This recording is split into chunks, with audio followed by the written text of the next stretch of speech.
श्रीरुद्राष्टकम्। नमामि शमीशाननिर्वाणरूपं विभुं व्यापकं ब्रह्मवेदस्वरूपं निजं निर्गुणं निर्विकल्पं निरीहं चिदाकाशमाकाशवासं भजेऽहं निराकारमोङ्कारमूलं तुरीयं गिराज्ञानगोतीतमीशं गिरीशं करालं महाकालकालं कृपालं गुणागारसंसारपारं नतोऽहं तुषाराद्रिशङ्काशगौरं गम्भीरं मनोभूतकोटिप्रभाश्रीशरीरं सुरन्मौलिकल्लोलिनी चारुगङ्गा लसद्बालबालेन्दु कण्ठे भुजङ्गा चलत्कुण्डलं शुभ्रनेत्रं विशालं प्रसन्नाननं नीलकण्ठं दयालं मृगाधीशचर्माम्बरं मुण्डमालं प्रियं शङ्करं सर्वनाथं भजामि प्रचण्डं प्रकष्टं प्रगल्भं परेशम् अखण्डं अजं भानुकोटिप्रकाशं त्रयाशूलनिर्मूलनं शूलपाणिं भजेऽहं भवानीपतिं भावगम्यं कलातीतकल्याणकल्पान्तकारी सदा सच्चिदानन्ददाता पुरारी चिदानन्दसन्दोहमोहपहारी प्रसीद प्रसीद प्रभो मन्मथारी नयावदुमानाथ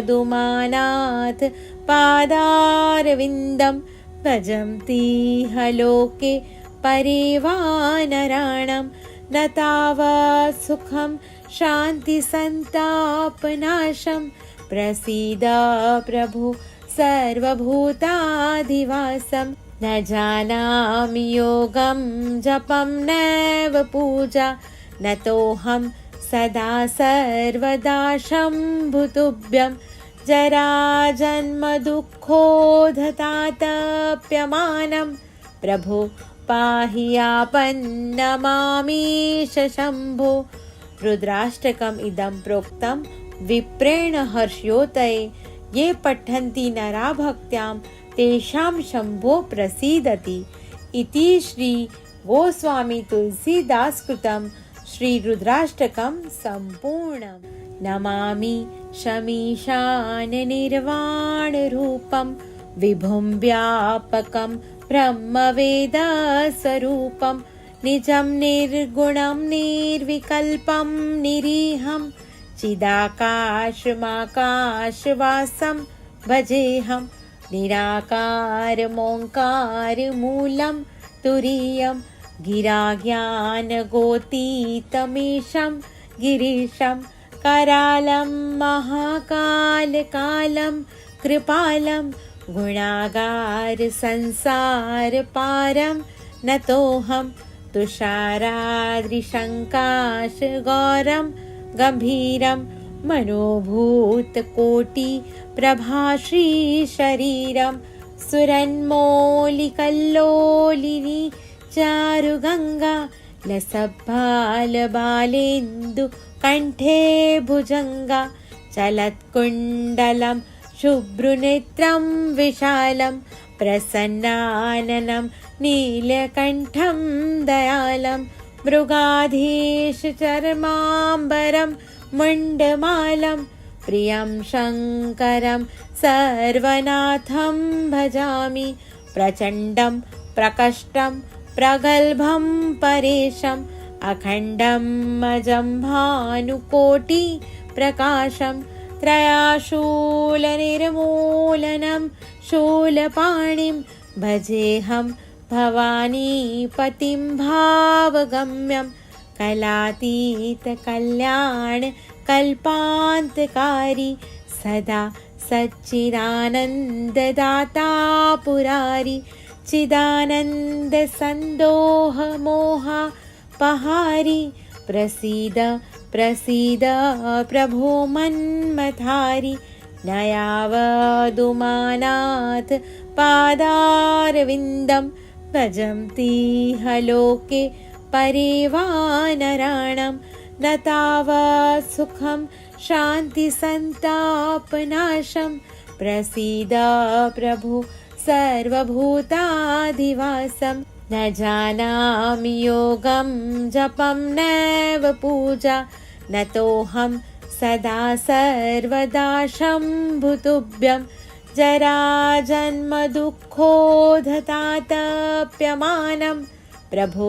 पाहि आपन्नमामीश शम्भो। रुद्राष्टकम् इदं प्रोक्तं विप्रेण हर्षयोतये ये पठन्ति नरा भक्त्यां तेषां शम्भो प्रसीदति इति श्री गोस्वामी तुलसीदास कृतं श्री रुद्राष्टकं सम्पूर्णम्। नमामि शमीशान निर्वाणरूपं विभुं व्यापकं ब्रह्मवेदस्वरूपं निजं निर्गुणं निर्विकल्पं निरीहं चिदाकाशमाकाशवासं भजेऽहं निराकारमोङ्कारमूलं तुरीयं गिराज्ञानगोतीतमीशं गिरीशं करालं महाकालकालं कृपालं गुणागारसंसारपारं नतोऽहं तुषाराद्रिशङ्काशगौरं गम्भीरं मनोभूतकोटिप्रभाश्रीशरीरं सुरन्मौलिकल्लोलिनी चारुगङ्गा लसद्बालबालेन्दुकण्ठे भुजङ्गा चलत्कुण्डलं शुभ्रनेत्रं विशालं प्रसन्नाननं नीलकण्ठं दयालं मृगाधीशचर्माम्बरं मुण्डमालं प्रियं शङ्करं सर्वनाथं भजामि प्रचण्डं प्रकष्टं प्रगल्भं परेशम् अखण्डं अजं भानुकोटिप्रकाशं त्रयाशूलनिर्मूलनं शूलपाणिं भजेऽहं भवानीपतिं भावगम्यं कलातीतकल्याणकल्पान्तकारी सदा सच्चिदानन्ददाता पुरारी चिदानन्दसन्दोहमोहपहारी प्रसीद प्रसीद प्रभो मन्मथारी नयावदुमानाथ पादारविन्दं भजन्तीह लोके परिवानराणं न तावत् सुखं शान्तिसन्तापनाशं प्रसीद प्रभु सर्वभूताधिवासं न जानामि योगं जपं नैव पूजा न तोऽहं सदा सर्वदा शम्भुतुभ्यं जराजन्मदुःखोधतातप्यमानं प्रभो पाहि आपन्नमामीश शम्भो। रुद्राष्टकम् इदं प्रोक्तं विप्रेण हर्षयोतये ये पठन्ति नरा भक्त्यां तेषां शम्भो प्रसीदति इति श्री गोस्वामी तुलसीदास कृतं श्री रुद्राष्टकं सम्पूर्णम्। नमामि शमीशान निर्वाणरूपं विभुं व्यापकं ब्रह्मवेदस्वरूपं निजं निर्गुणं निर्विकल्पं निरीहं चिदाकाशमाकाशवासं भजेऽहं निराकारमोङ्कारमूलं तुरीयं गिराज्ञानगोतीतमीशं गिरीशं करालं महाकालकालं कृपालं गुणागारसंसारपारं नतोऽहं तुषाराद्रिशङ्काशगौरं गम्भीरं मनोभूतकोटिप्रभाश्रीशरीरं सुरन्मौलिकल्लोलिनी चारुगङ्गा लसद्बालबालेन्दु कण्ठे भुजङ्गा चलत्कुण्डलं शुभ्रनेत्रं विशालं प्रसन्नाननं नीलकण्ठं दयालं मृगाधीशचर्माम्बरं मुण्डमालं प्रियं शङ्करं सर्वनाथं भजामि प्रचण्डं प्रकष्टं प्रगल्भं परेशम् अखण्डं अजं भानुकोटि प्रकाशं त्रयाशूलनिर्मूलनं शूलपाणिं भजेऽहं भवानीपतिं भावगम्यं कलातीतकल्याणकल्पान्तकारी सदा सच्चिदानन्ददाता पुरारी चिदानन्दसन्दोहमोहपहारी प्रसीद प्रसीद प्रभो मन्मथारि न यावदुमानाथ पादारविन्दं भजन्तीह लोके परिवानराणं न तावत् सुखं शान्तिसन्तापनाशं प्रसीद प्रभु सर्वभूताधिवासं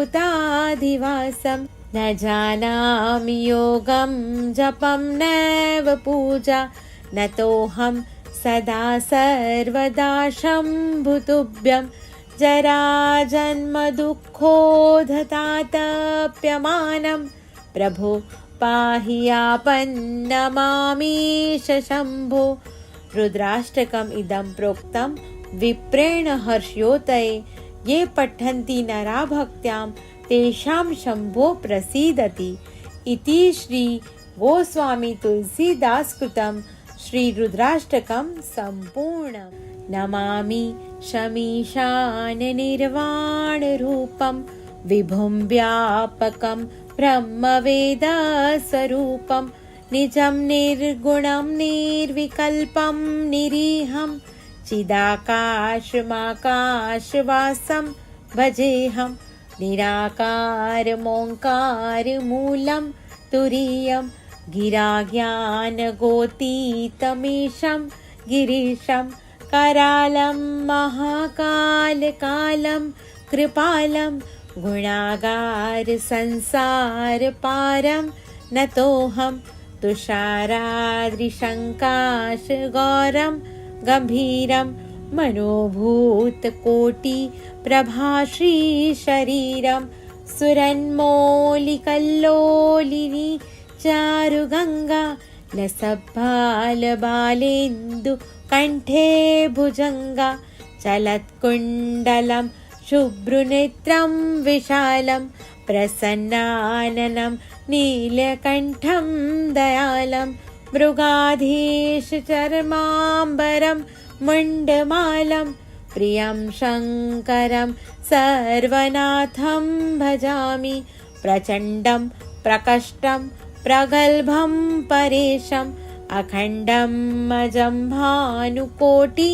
प्रकाशं त्रयाशूलनिर्मूलनं शूलपाणिं भजेऽहं भवानीपतिं भावगम्यं कलातीतकल्याणकल्पान्तकारी सदा सच्चिदानन्ददाता पुरारी चिदानन्दसन्दोहमोहपहारी प्रसीद प्रसीद प्रभो मन्मथारि न यावदुमानाथ पादारविन्दं भजन्तीह लोके परिवानराणं न तावत् सुखं शान्तिसन्तापनाशं प्रसीद प्रभु सर्वभूताधिवासं न जानामि योगं जपं नैव पूजा न तोऽहं सदा सर्वदा शम्भुतुभ्यं जराजन्मदुःखोधतातप्यमानं प्रभो पाहि आपन्नमामीश शम्भो। रुद्राष्टकम् इदं प्रोक्तं विप्रेण हर्षयोतये ये पठन्ति नरा भक्त्यां तेषां शम्भो प्रसीदति इति श्री गोस्वामी तुलसीदास कृतं श्री रुद्राष्टकं सम्पूर्णम्। नमामि शमीशान निर्वाण रूपं विभुं व्यापकं ब्रह्मवेद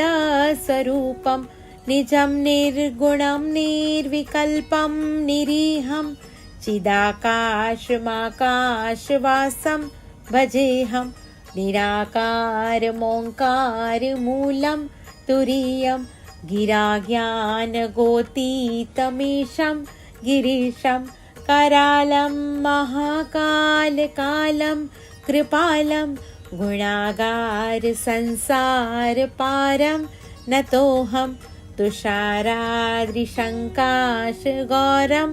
गम्भीरं मनोभूतकोटिप्रभाश्रीशरीरं सुरन्मौलिकल्लोलिनी चारुगङ्गा लसद्बालबालेन्दु कण्ठे भुजङ्गा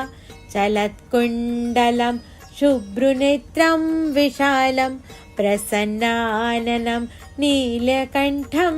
दयालं मृगाधीशचर्माम्बरं मुण्डमालं प्रियं शङ्करं सर्वनाथं भजामि प्रचण्डं प्रकष्टं प्रगल्भं परेशम् अखण्डं अजं भानुकोटिप्रकाशं त्रयाशूलनिर्मूलनं शूलपाणिं भजेऽहं भवानीपतिं भावगम्यं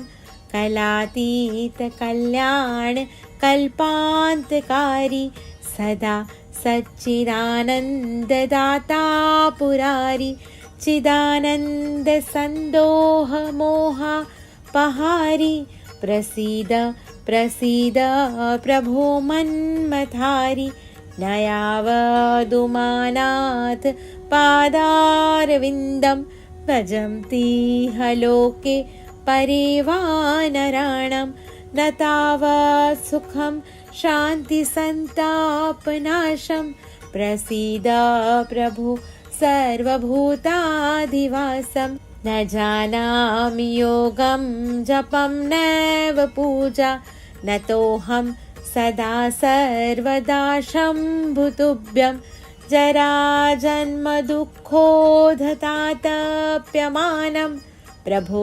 पाहि आपन्नमामीश शम्भो। रुद्राष्टकम् इदं प्रोक्तं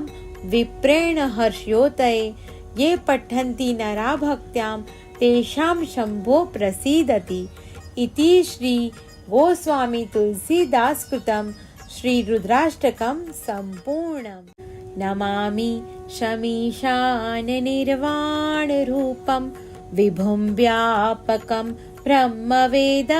स्वरूपं निजं निर्गुणं निर्विकल्पं निरीहं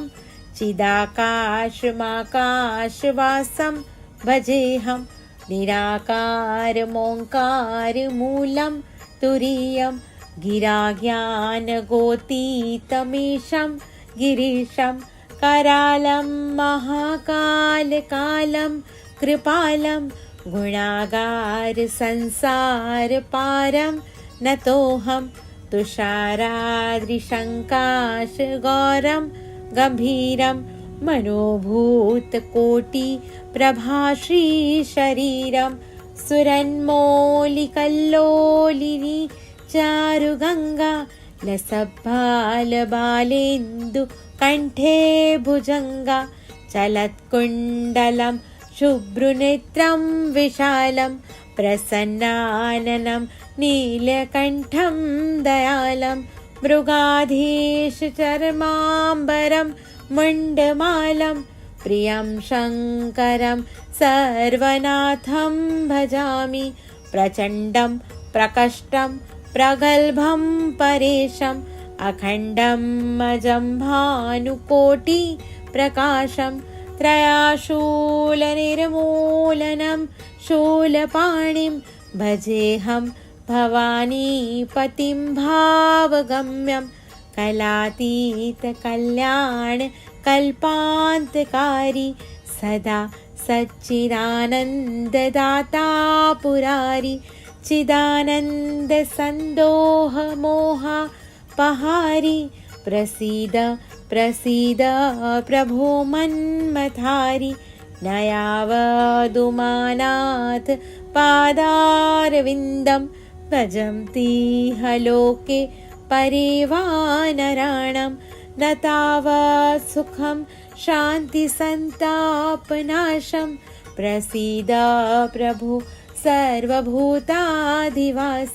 न जानामि योगं जपं नैव पूजा न तोऽहं सदा सर्वदा शम्भुतुभ्यं जराजन्मदुःखोधतातप्यमानं प्रभो पाहि आपन्नमामीश शम्भो। रुद्राष्टकम् इदं प्रोक्तं विप्रेण हर्षयोतये ये पठन्ति नरा भक्त्यां तेषां शम्भो प्रसीदति इति श्री गोस्वामी तुलसीदास कृतं श्री रुद्राष्टकं सम्पूर्णम्। नमामि शमीशान निर्वाण रूपं विभुं व्यापकं ब्रह्मवेद स्वरूपं निजं निर्गुणं निर्विकल्पं निरीहं चिदाकाशमाकाशवासं भजेऽहं निराकारमोङ्कारमूलं तुरीयं गिराज्ञानगोतीतमीशं गिरीशं करालं महाकालकालं कृपालं गुणागारसंसारपारं नतोऽहं तुषाराद्रिशङ्काशगौरं गम्भीरं मनोभूतकोटिप्रभाश्रीशरीरं सुरन्मौलिकल्लोलिनी चारुगङ्गा लसद्बालबालेन्दुकण्ठे भुजङ्गा चलत्कुण्डलं शुभ्रनेत्रं विशालं प्रसन्नाननं नीलकण्ठं दयालं मृगाधीशचर्माम्बरं मुण्डमालं प्रियं शङ्करं सर्वनाथं भजामि प्रचण्डं प्रकष्टं प्रगल्भं परेशम् अखण्डं अजं भानुकोटिप्रकाशं त्रयाशूलनिर्मूलनं शूलपाणिं भजेऽहं भवानीपतिं भावगम्यं कलातीतकल्याणकल्पान्तकारी सदा सच्चिदानन्ददाता पुरारी चिदानन्दसन्दोहमोहपहारी प्रसीद प्रसीद प्रभो मन्मथारी न यावदुमानाथ पादारविन्दं भजन्तीह लोके परिवानराणां न तावत् सुखं शान्तिसन्तापनाशं प्रसीद प्रभु सर्वभूताधिवासं न जानामि योगं जपं नैव पूजा न तोऽहं सदा सर्वदा शम्भुतुभ्यं जराजन्मदुःखोधतातप्यमानं प्रभो पाहि आपन्नमामीश शम्भो। रुद्राष्टकम् इदं प्रोक्तं विप्रेण हर्षयोतये ये पठन्ति नरा भक्त्यां तेषां शम्भो प्रसीदति इति श्री गोस्वामी तुलसीदास कृतं श्री रुद्राष्टकं सम्पूर्णम्। नमामि शमीशान निर्वाण रूपं विभुं व्यापकं ब्रह्मवेद स्वरूपं निजं निर्गुणं निर्विकल्पं निरीहं चिदाकाशमाकाशवासं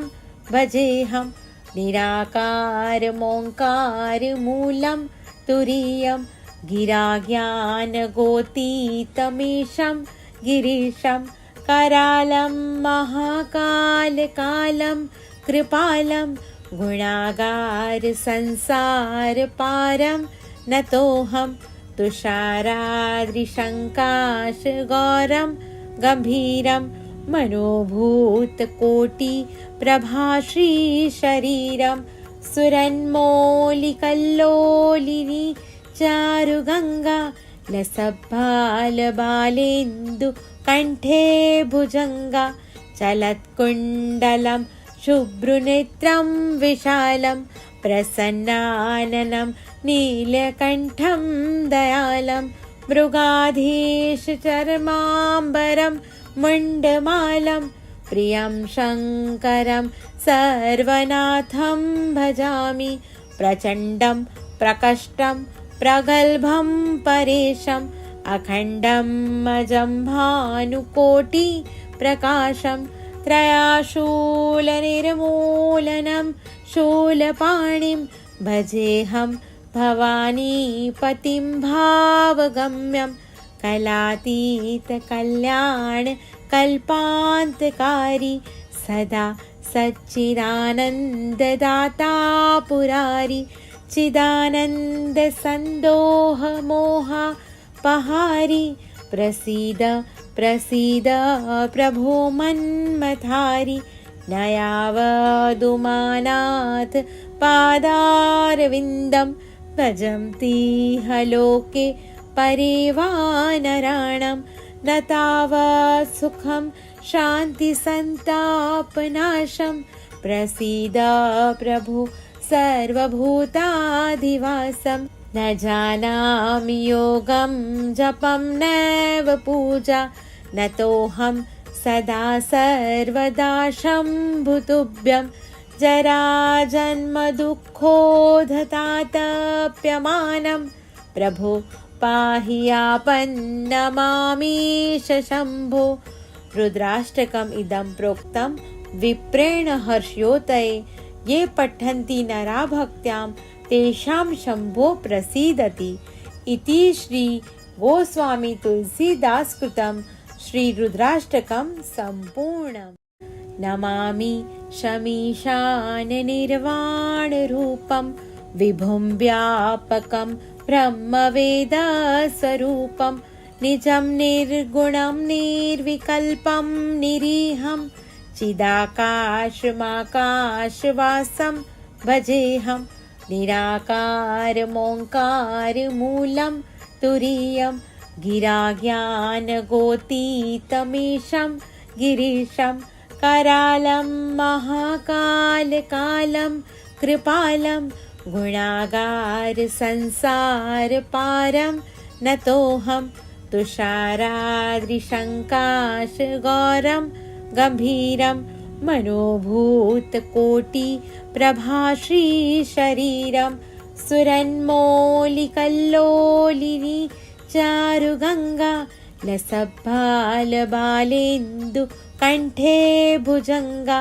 चलत्कुण्डलं शुभ्रुनेत्रं विशालं प्रसन्नाननं नीलकण्ठं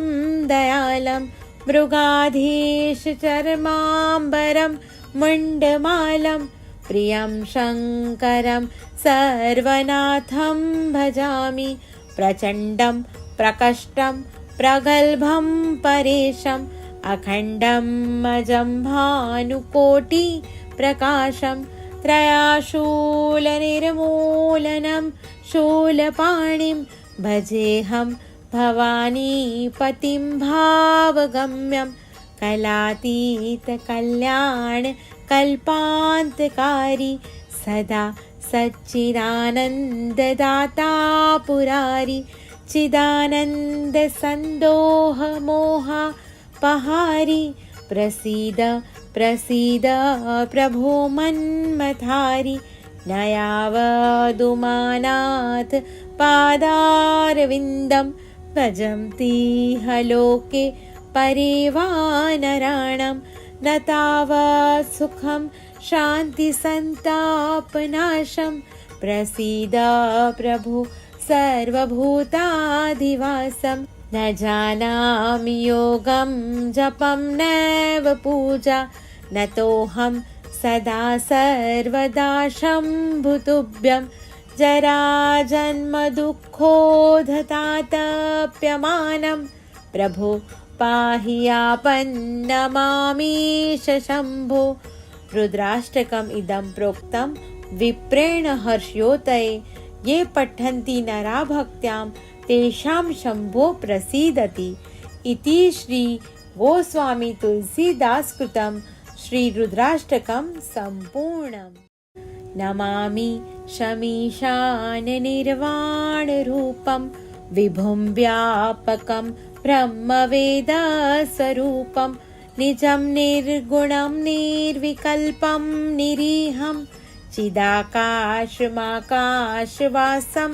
भजेऽहं निराकारमोङ्कारमूलं तुरीयं गिराज्ञानगोतीतमीशं गिरीशं करालं महाकालकालं कृपालं गुणागारसंसारपारं